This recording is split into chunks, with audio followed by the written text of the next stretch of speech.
So we've been hearing rumors about Mad Max from Avalanche for quite some time now, and it feels like a perfect marriage. The open world of the Mad Max franchise and your sort of open world games. Is that what players can expect as well? Well, absolutely. I mean, we're massive fans of the franchise, and an open world wasteland and an Avalanche experience of creating open world gameplay. It is a marriage made in heaven. So, I mean, we're massive fans of the franchise, and we're very excited and working on the game. Well, we're very early in the reveal process, so I can't give away too much of the story. But the premise basically is that the player obviously takes on the role as Max, and he's just lost his iconic Interceptor car, and he's battling for survival. So Max meets John Bucket, who's a legendary wasteland mechanic, and John Bucket's goal is to create the ultimate driving war machine. So the two of them pair up, and the player basically explores their story through the wasteland together. And in that process, the player will be able to create their own unique ultimate war machine. So I could imagine that sort of scavenging for parts and that sort of thing is going to be part of the gameplay? Absolutely. I mean, in the wasteland, nothing goes to waste. It's an internal slogan we use. Scavenging is a massive part. You're going to need parts to upgrade your car, but not only the car, also the character itself. You'll upgrade your weapons, your armor, things like that. So everything you do in the game involves scavenging to some degree. We're a completely standalone game, so we're not really tied into any movie at all. I mean, we're obviously completely authentic to the IP.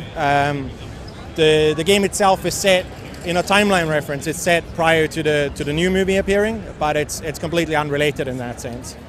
When you think of Mad Max, you just think of the desert. Like that's what you think of. And that can tend to be kind of boring in a video game if you're just sort of set in this sort of dusty desert environment. Are you going to mix it up a little bit in the game? Well, it's not necessarily a desert. It's a wasteland, and it didn't always used to be a desert.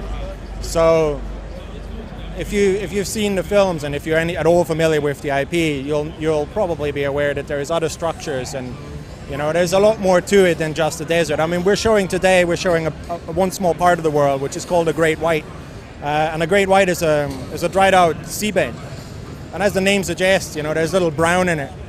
So we're working with different rock formations and things like that. So it might not be as green as some of our previous games will be, but we're excited about doing that kind of landscape and showing that it can contain a lot of varied structure and terrain, basically. So what kind of dangers does he face? Obviously, we know Tina Turner and sort of those kind of things, those kind of enemies and sort of that fiction. Is that the kind of thing that you expect from those kind of survivors, those kind of gangs or rivals and that sort of thing?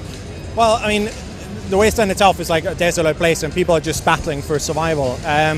All the characters we have in game and the entire story is created by us. So none of the characters will be featuring from the different films, apart from Max himself, obviously.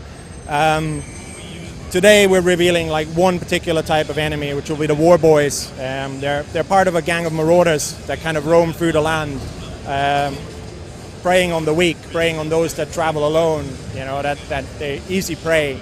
But there's plenty of other characters in the world, and as the coming months progress, we'll be showing off different factions, different enemy types, and some other characters that Max interacts with along the way. I think Avalanche games always stood apart. Obviously Mad Max has inspired a host of wasteland stories, not just in games but also in films. We've taken that concept, that core wasteland concept that Mad Max was able to create, and we're sticking true to the IP alone. We are going to stand apart, and then you add Avalanche technology and Avalanche experience in open world games and fun gameplay moments to it. I think we're on the right track to setting ourselves apart. So we've only touched on sort of single player. Is there any plans for any kind of multiplayer? Not for this game, no. What we want to do here is obviously we're putting the player in a very specific character, Max alone, and we're telling a very deep experience, a very deep narrative related to Max. So we felt that a single player experience is the right way to go at this point.